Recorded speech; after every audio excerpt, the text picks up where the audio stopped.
গত বৃহস্পতিবার নিউটাউনের যাত্রাগাছি থেকে তার ক্ষতবিক্ষত দেহ উদ্ধার হয়। এই খুনে অভিযোগের আঙুল ওঠে জলপাইগুড়ির রাজগঞ্জের বিডিও প্রশান্ত বর্মনের দিকে। তিনি মানতে নারাজ।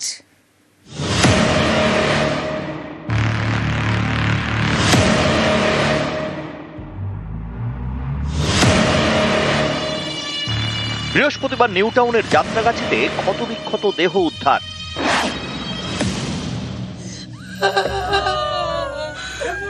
প্রথমে জানাই যায়নি কার দেহ। তদন্তে নেমে পুলিশ পরিচয় জানতে পারার পরেই জোরালো হয় রহস্য, যা সিনেমাকেও হার মানাবে।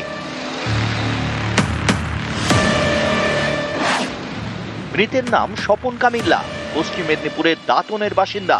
সল্টলেকের দত্তাবাদে সোনার দোকান। দেহ উদ্ধার নিউটাউনের যাত্রাগাছি থেকে। সোনার দোকানের পাশেই ভাড়া বাড়িতে থাকতেন স্বপন কামিল্লা। অভিযোগ, গত 28শে অক্টোবর সল্টলেকের দত্তাবাদ থেকে তাকে অপহরণ করা হয়। নীলবাতি লাগানো গাড়িতে তাকে তোলা হয় বলে অভিযোগ। আরেকটি গাড়িতে তোলা হয় ব্যবসায়ী যে বাড়িতে ভাড়া থাকতেন তার মালিককে। অভিযোগ, তাদের নিয়ে যাওয়া হয় নিউটাউনের এই বহুতলে। বাড়ির মালিককে পরে ছেড়ে দেওয়া হয়, আর সোনা ব্যবসায়ীর দেহ উদ্ধার হয় 30শে অক্টোবর। অভিযোগ, জলপাইগুড়ির রাজগঞ্জের বিডিওই ব্যবসায়ী ও বাড়িওয়ালাকে তুলে নিয়ে যান। এর একদিন পরেই ব্যবসায়ীর দেহ উদ্ধার। ওনাকে তুলে নিল। ওনার ঘরে কে নিয়ে গেল? এটা বিডিও অফিসার, সঙ্গে আরো 4-5 জন ছিল। আমাকে একটা গাড়িতে তুলে নিয়ে গিয়ে আমাকে ছেড়ে দিয়েছে বাইরে থেকে, নিউটাউন। তারপরে ওনার লাশটা পাওয়া গেছে শুনলাম। জলপাইগুড়ির রাজগঞ্জের বিডিও, তাঁর বিরুদ্ধে কেন সল্টলেকে এসে সোনার ব্যবসায়ীকে তুলে নিয়ে যাওয়ার অভিযোগ? এর পরতে পরতে রহস্য। অভিযোগ, বিডিওর বাড়ি থেকে নাকি সোনা চুরি হয়। সেই চুরির সোনা নাকি এসেছে স্বপন কামিল্লার হাতে। তাই নাকি তাকে সোনার দোকান থেকে তুলে নিয়ে যান বিডিও। সোনাওয়ালা 2 নম্বরই মাল নিয়েছে, যে ও বুঝতে পারেনি যে উনি ভিডিও অফিসার, বড় অফিসারের নিয়েছে। সোনাওয়ালা এটা করেছে 2 মাস আগে থেকে। ও বন্ধ করে চলে গেছে। 2 মাস বাদে আসতে আমার বললাম যে তুমি ওনার সোনা নিয়েছো 2 নম্বরই। তখন ও বলছে যে হ্যাঁ দাদা নিয়েছি, যে যোগাযোগ করেছি ওনার সাথে, মানে ভিডিও অফিসের সাথে যোগাযোগ করেছে যে আমরা মীমাংসা করে নেব। আপনার বিরুদ্ধে সরাসরি অভিযোগ করা হচ্ছে, যে বলা হচ্ছে যে আপনি গিয়েছিলেন কলকাতা, এবং এই ব্যাপারে বলতে আসবেন না সবসময়, বুঝলেন তো? মিডিয়ার মতো করুন না, খালি অভিযোগ আসলেই হলো নাকি? না, আমরা প্রশ্নটা এই কারণেই করছিলাম যে যেহেতু অভিযোগ আসছে সেই কারণেই তো প্রশ্নটা করা। সোনা ব্যবসায়ীর বাড়ি পশ্চিম মেদিনীপুরের দাঁতনে। অভিযোগ, সম্প্রতি জলপাইগুড়ির রাজগঞ্জ থেকে দাঁতনেও গিয়েছিলেন বিডিও, প্রায় 800 কিলোমিটার পথ পেরিয়ে। এই দেখুন ছবি। ব্যবসায়ীর পরিবার বিডিওর এই ছবি তোলে। এতে স্পষ্ট দাঁতনে রাজগঞ্জের বিডিওর উপস্থিতি। আমি নিজেই তো ম্যাজিস্ট্রেট আছি, কেন আসামিকে আগে ধরবো, তারপরে নিবেন। 23 তারিখ কলকাতা যান দোকান খোলার জন্য। তো ওটা 2-3টা গাড়ি আসি আমার স্বামীকে তুলে নিয়ে যান। আমার মনে হয় প্রশান্ত বর্মা নামে লোকটা আমার স্বামীকে সেইও খুন করে মেরে দিয়েছে। কেন করতে দেবো ভাই? আমি তো ওয়েস্ট বেঙ্গলের একজন ম্যাজিস্ট্রেট আছি, কেন করতে যাবো আমি? অভিযোগ, প্রথমে বাড়িতে গিয়ে হুমকি, তারপর দোকান থেকে অপহরণ। এর একদিন পরেই সোনা ব্যবসায়ীর ক্ষতবিক্ষত দেহ উদ্ধার। পরিবারের দাবি খুন করা হয়েছে। বিডিওর বিরুদ্ধে তারা খুনের অভিযোগ দায়ের করে বিধাননগর দক্ষিণ থানায়। এই দেখুন সেই এফআইআর এর কপি। নিউজ 18 বাংলায় এক্সক্লুসিভ। নিহত ব্যবসায়ীর পরিবারের অভিযোগের ভিত্তিতে রাজগঞ্জের বিডিও প্রশান্ত বর্মনের বিরুদ্ধে ভারতীয় ন্যায় সংহিতার 103-এর 1 ধারায় খুন, 140-এর 3 ধারায় অপহরণ, 238 ধারায় তথ্য প্রমাণ নষ্টের চেষ্টা, 303-এর 2 ধারায় চুরি, 61-র 2 ধারায় অপরাধমূলক ষড়যন্ত্রের অভিযোগে মামলা করা হয়েছে। ময়নাতদন্তের প্রাথমিক রিপোর্টে স্পষ্ট, সোনা ব্যবসায়ীকে পিটিয়ে খুন করা হয়েছে। কিন্তু কে খুন করলো সোনা ব্যবসায়ীকে? কেনই বা করলো? এই খুনের পেছনে কি ভিডিও? তৈরি হয়েছে রহস্য। রাজগঞ্জের ভিডিও অভিযোগ মানতে নারাজ। নিউজ 18 বাংলা। নিউ টাউনে বহুতল, শিলিগুড়ির মাটিগাড়ায় বাংলো, আলিপুরদুয়ারের বীরপাড়ায় 3তলা বাড়ি। অভিযোগ এই সবই নাকি জলপাইগুড়ির রাজগঞ্জের বিডিওর, যিনি সল্টলেকে ব্যবসায়ী খুনে অভিযুক্ত।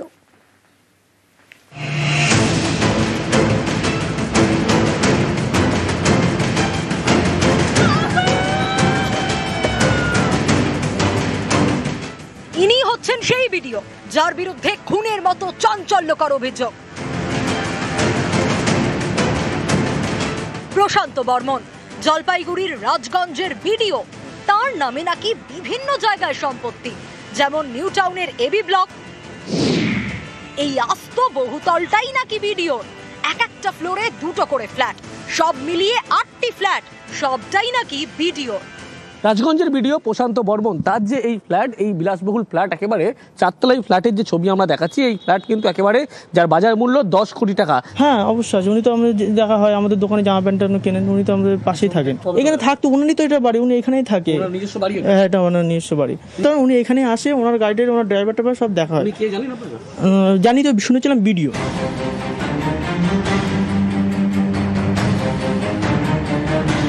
অভিযোগ, গত 28শে অক্টোবর এই ফ্ল্যাটেই সোনা ব্যবসায়ী স্বপন কামিল্লাকে তুলে নিয়ে আসেন রাজগঞ্জের ভিডিও। স্বপন যে বাড়িতে ভাড়া থাকেন সেই বাড়ির মালিককেও তুলে আনা হয় বলে অভিযোগ। পরে অবশ্য বাড়ি মালিককে ছেড়ে দেওয়া হয়। 28শে অক্টোবর অপহরণের অভিযোগ, আর 30শে অক্টোবর সোনা ব্যবসায়ীর ক্ষত বিক্ষত দেহ উদ্ধার। একটা ছবি দেখাচ্ছি আপনাকে। এই যে ভদ্রলোক কি এসেছিলেন? হ্যাঁ, কবে এসেছিল? কদিন আগে এখানে ছিল। এখানে আমি দোকান খাই, বিয়ে নাকি বলছিল, চুরি করছিল কি টাকা মারছিল। আমি তো এখানে বুঝছিলি, আর লোক ভিতরে ছিল, আর গেট বন্ধ করে তারপর অজ্ঞান হয়েছিল মারা খায়, মানে অজ্ঞান হয়ে গেছিল।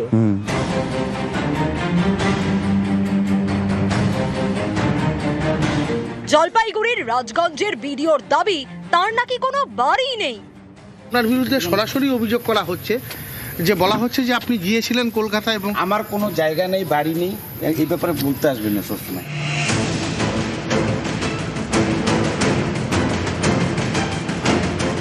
ভিডিও বলছেন তার বাড়ি নেই, কিন্তু এটা কি? শিলিগুড়ির মাটিগাড়ায় আঠাখোড়াই গ্রাম পঞ্চায়েতে 9 কাঠা জমিতে বাংলো। অভিযোগ, এই বাংলো নাকি ভিডিও প্রশান্ত বর্মনের। স্যার একটু কথা বলতাম স্যার। ভিডিও স্যার, এই দেখুন, বাংলোর ভিতরে দেখা যাচ্ছে ভিডিওকে। এই বাংলোতে দেখা গিয়েছে নম্বর প্লেটহীন বাইক। স্যার একটু কথা বলতাম স্যার। ভিডিও স্যার,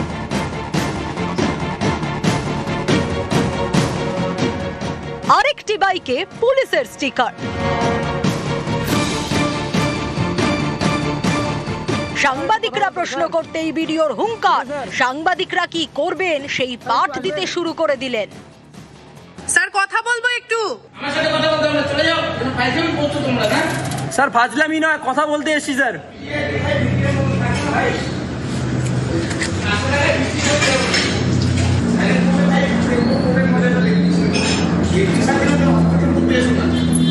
স্যার কথা বলবো শুধু আপনার সঙ্গে।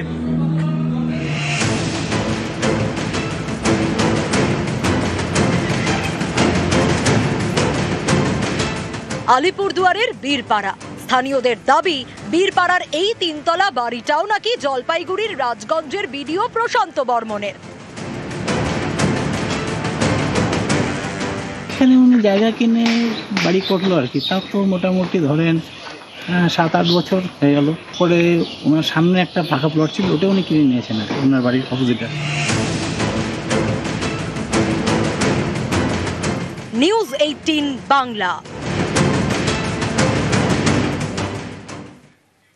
সল্টলেকে সোনা ব্যবসায়ী খুনের ঘটনায় পুলিশের ভূমিকা ঘিরে প্রশ্ন উঠছে।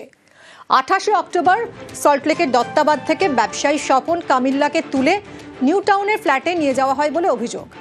30শে অক্টোবর যাত্রাগাছি থেকে ব্যবসায়ীর দেহ উদ্ধার হয়, আর এরপরই বিধাননগর দক্ষিণ থানায় জলপাইগুড়ির রাজগঞ্জের ভিডিও প্রশান্ত বর্মনের বিরুদ্ধে খুনের অভিযোগ করে নিহতের পরিবার, যার ভিত্তিতে ভিডিওর বিরুদ্ধে এফআইআরও হয়েছে। ময়না তদন্তের প্রাথমিক রিপোর্টে স্পষ্ট পিটিয়ে খুন করা হয়েছে ব্যবসায়ীকে।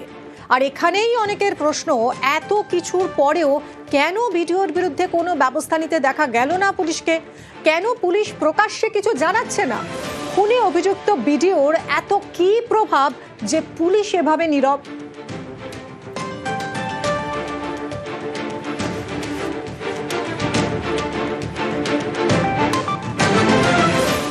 ইসলামপুরে বিজেপির এসআইআর সিএএ সহায়তা কেন্দ্র। বিজেপির সহায়তা কেন্দ্রকে ঘিরে তুঙ্গে তর্জা। এসআইআর এর নামে এনআরসির চক্রান্ত অভিযোগ কংগ্রেস তৃণমূলের। আপামর ইসলামপুরবাসীকে জানাচ্ছি, আমরা এসআইআর এবং সিএএ নিয়ে যে সহায়তা ক্যাম্প বিজেপি ইসলামপুর নগর মণ্ডল থেকে খোলা হলো, এসআইআর নিয়ে কিংবা সিএএ নিয়ে কোনো রকম অসুবিধা হলে আপনারা আমাদের এই ক্যাম্পে আসতে পারেন। আমরা আপনাদের যতটা পারবো সহযোগিতা করব। বিজেপি যে ষড়যন্ত্র করছে ভারতের মানুষের সঙ্গে, এর আগেও এসআইআর হয়েছে, কিন্তু এসআইআর এর নামকে গোপনে এনআরসি করার একটা চক্রান্ত বিজেপি করছে। রাজনীতির উদ্দেশ্য পূরণ করার জন্য যে এসআইআর, তার আমরা বিরোধিতা করছি। বিজেপির এটা চক্রান্ত। জনগণকে বলবো যে আপনারা কেউ সিএ অ্যাপ্লাই করবেন না। যখনই আপনি সিএ অ্যাপ্লাই করবেন তখন আপনি কিন্তু বুঝে নেবেন যে আপনি ভারতবর্ষের নাগরিকত্ব নয়, ওরা থাকবে না।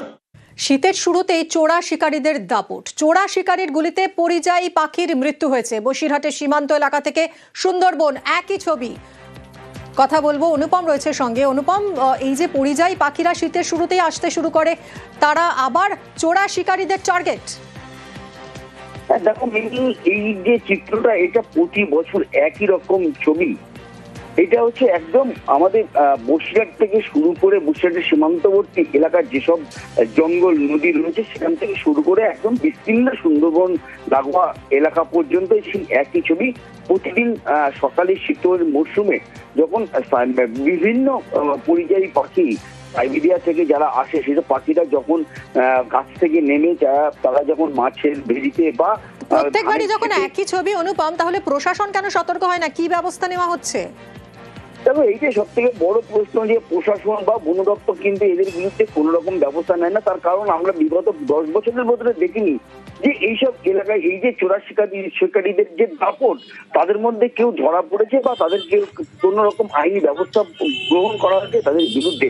এরা কিন্তু একদম প্রতিদিন সকালে এইভাবে বেরোয়, তারা পাখি শিকার করে এবং বিভিন্ন বাজারে গোপনে কিন্তু তারা বিক্রি করে। শুধু যে তারা এইসব পাখি, পরিযায়ী পাখিদের বিক্রি করে তা না, এদের ভেতরে কিছু মানুষ আছে যারা কচ্ছপ কিন্তু বিক্রি করে একদম লুকিয়ে চোরা শিকারীদের মতো বিভিন্ন বাজারে গোপনে কচ্ছপ বিক্রি করে। কিন্তু এদের বিরুদ্ধে প্রশাসনের কোন রকম বা বন দপ্তরের কোন রকম পদক্ষেপ নেই। এরা এই যে শীত শুরু হলো, একদম শীতের শেষ পর্যন্ত এদের দাপাদাপি চলতেই থাকবে। বিভিন্ন প্রান্ত, বিভিন্ন সব প্রতিটা দিন সকালে দেখা যাবে কেউ বন্দুকাতে, কেউ বিভিন্ন নেট জাল দিয়ে পাখি ধরছে এবং বিভিন্ন বাজারে কিন্তু গোপনে বিক্রি করে দিয়েছে। এবং এই যে পাখি কেনার জন্য কিন্তু একদিনের মানুষ কিন্তু তারা বসে থাকে যে কখন এই কচ্ছপ, কখন পাখি এরা আসবে, তাদের কাছ থেকে কিনে বাড়ি গিয়ে তারা রান্না করে খাবে। একদমই অনুপম। এবং এই কোমরে ধারালো অস্ত্র, হাতে বন্দুক নিয়ে ঘুরে বেড়াচ্ছে চোরা শিকারীরা, ক্যামেরা দেখেই পালিয়ে যায়। ধান খায়, হ্যাঁ ধান খায়, ওই জন্য ধান খায়। আর কি খায়? ধান গম খায়। আর কি বকগুলো মাছ খায়, মাছ খায়, মাছ। আর মাছ খায় কি কি মারো তোমরা? ইয়ে সব দুই একদিন আসে। তোমরা অ্যাকচুয়ালি কি এটা মাছটা কি কি খায় দাদা? একটু বলো কি কি খায়। জানি না, এই তো আমি তোমাদের জন্য আসলাম।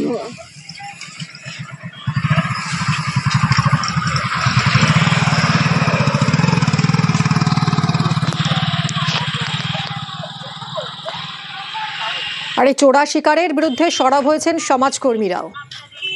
পরিবেশের প্রচন্ড ক্ষতি হচ্ছে। যারা মারছে কিছুটা মাংসের লোভে, আর কিছুটা তাদেরকে মারা একটা এদের নেশা, শিকারের নেশা। বিশেষ করে শঙ্খলগুলো আসে, বিভিন্ন প্রকার হাঁস আছে, বিভিন্ন প্রজাতির পাখি চলে আসে। সেগুলো মারার ফলে সারা পৃথিবীতেই যেসব মাইগ্রেটরি বার্ডরা আছে তাদের সংখ্যা অত্যন্ত কমে যাচ্ছে, বংশ বিস্তার করতে পারছে না। তারা পরিবেশ থেকে তারা বিলুপ্তির সম্মুখীন হচ্ছে। তারা বিলুপ্ত হলে পরিবেশ ক্ষতি হবে এবং আগামী দিনে মানব সভ্যতার পক্ষে ক্ষতি হবে। এগুলো কি মারা কি ঠিক? এগুলো মারা চরম অন্যায়। এগরায় আদালত এবং আবাসনের জন্য জমি বরাদ্দ। এগরাবাসীর 2 দশকের আবেদন অবশেষে পূরণ হতে চলেছে। পঙ্কজের সঙ্গে কথা বলবো। পঙ্কজ, কবে থেকে এই কাজ শুরু হচ্ছে? এগরাবাসীর কি প্রতিক্রিয়া, তারা কতটা খুশি? দেখো, এগরা মহকুমাবাসী একেবারে খুশি, যেখানে দীর্ঘ প্রতিকার পর অবসান হতে চলছে। কারণ যেখানে এগরা মহকুমা রয়েছে কিন্তু আদালত নেই, যেখানে 50 কিলোমিটার দূরে গিয়ে আদালতের সবকিছু কাজকর্ম করতে হয়। সেক্ষেত্রে এগরা পৌরসভার চেয়ারম্যান যেখানে জানাচ্ছেন যে পৌরসভার পক্ষ থেকে প্রায় 3 একর জায়গা পূর্ত দপ্তরকে দেওয়া হলো, হস্তান্তর করা হলো এবং জায়গা চিহ্নিত করা হলো এবং নকশার কাজও ইতিমধ্যে কাজ শুরু হয়েছে। তবে অর্থ বরাদ্দ হলেই কিন্তু ইতিমধ্যে কাজ শুরু হবে, এমনটাই জানিয়েছেন। তবে এই এগরা মহকুমার এলাকায় যে আদালত নেই, সেই আদালত হওয়ার খবর চাউ হতেই কিন্তু এলাকার মানুষ খুশিতে বলে উঠছে, কারণ তাদের দীর্ঘদিন ধরে আশা ছিল, দীর্ঘদিন তাদের এটা একটা দাবি ছিল এবং অবশেষে তা পূরণ হচ্ছে। অনেক ধন্যবাদ পঙ্কজ। মঞ্জুরিকরণ হয়েছে এবং সুপারিনটেন্ডেন্ট ইঞ্জিনিয়ার মেদিনীপুরের কাছে এর এস্টিমেট এবং প্ল্যান গেছে, কাজ অতি সত্বর শুরু হয়। আমরা খুবই খুশি। আপনার আরটিআই অফিসও মঞ্জুরিকরণ হয়েছে, তারপরে সার্কিট হাউস মঞ্জুরিকরণ হয়েছে, এগুলো সব পরপর করে শুরু হবে। এগরা মহকুমার যত কাজ এখন কাঁথি মহকুমাতে গিয়ে করতে হয়, তো ফলে অর্থের এবং সময়ের দুটোই অপচয় হয়। তো দীর্ঘ প্রায় 23 বছর মতন হয়ে গেল এখানে আদালত নেই। তো সেক্ষেত্রে আদালত হবে এবং আমরা চাই যে যত তাড়াতাড়ি সম্ভব যাতে এই মহকুমাতে এগরা মহকুমা আদালত গড়ে ওঠে, তাতে এলাকাবাসী খুবই উপকৃত হবে। এটা তো আমাদের এগরা মহকুমাবাসীর জন্য খুবই আনন্দের খবর, খুশির খবর, যে দীর্ঘদিন আমাদের মানে দাবি ছিল, সেই মতো এটা আমরা পেয়েছি।